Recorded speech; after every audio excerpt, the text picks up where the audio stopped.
want to run through just a quick how-to. I need to get these, at least one of these boxed up and in the mail. But the parts I just finished. Anyway, okay, in the kit, a couple of the changes to the other one. Since this is aluminum, I've got flat washers in here. Okay, this long one, the small flat washer goes with the bolt head up on top here, and then the big washer, lock washer, and nut go on the back side. Okay, that's for that top single hole there. The other two, there's four, anyway, two per bracket. These go into the threaded holes with the flat washer. There is Loctite 242 in there to put on these. You can put it on that nut too if you want.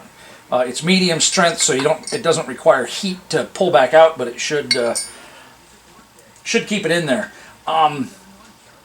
Lock washers between flat washers on aluminum, rather ineffective, which is why I'm putting the Loctite in. If you feel better, you can get lock washers and put them in there. They're going to chew the hell out of that aluminum though. There's also, as normal, 680 Loctite in there, and that's for putting these on. Now another difference is too, I guess that's not a difference. If the bearing's on there, you can't get this off. Anyway, the 680, and there's other video on the website right now about how to put these on, so I'm not going to cover that.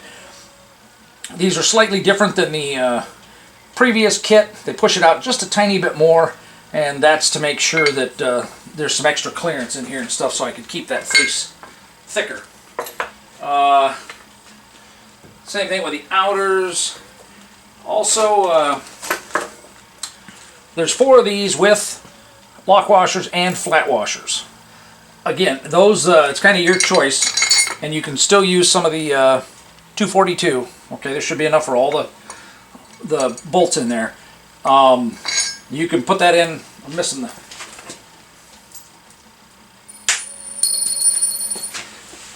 Oh. Okay, lock washer, flat, and that holds the caliper, bolts the caliper to here, which you can't put on until after you get the hub and the rotor mounted up. Okay. Wheel seals are still in here. Oh, yeah, I need to go get more of these.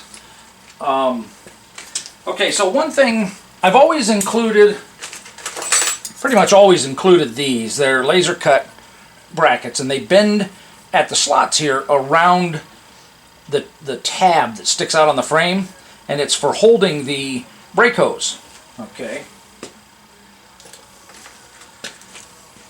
So you would bend this around, the hose comes up underneath, and this is for the new metric hose, which is different than the SAE hose that is on the 521 to begin with.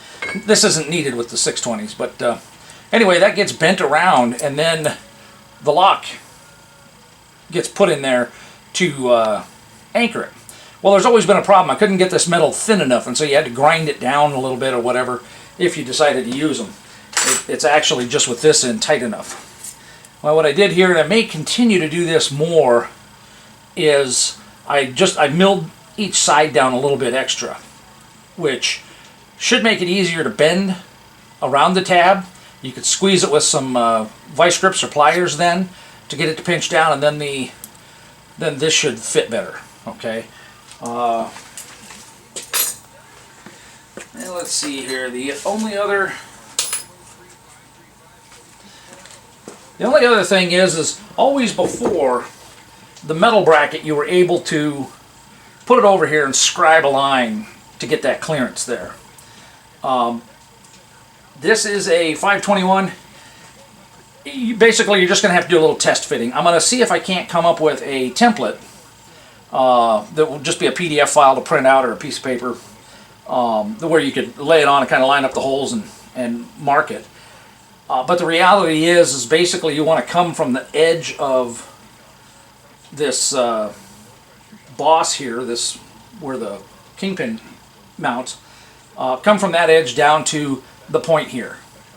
And then you can fit the bracket on, make sure that it seats all the way. See, this one's even got a little extra wiggle room, which is good. And if it doesn't, you know, then just grind a little bit more off. So you can cut this off with a hacksaw, you can cut it off with a cutoff wheel, or you could just grind the whole thing down. I think that's it for right now. Those are the highlights for the changes, which is mainly the flat washers and the Loctite for the bolts. On a 620, there's not going to be, this one's threaded, so it'll be just like the other ones. Always before with the steel bracket, I expected people to reuse the original locking tab that was in with the drum brakes. That's why I never bothered with lock washers or anything like that, because they were going to put those tabs back on, and then you bend the tab up once you get it tightened down, and that holds it. Well, don't have that now, so had to do something, and I opted for Loctite. So I think that's it.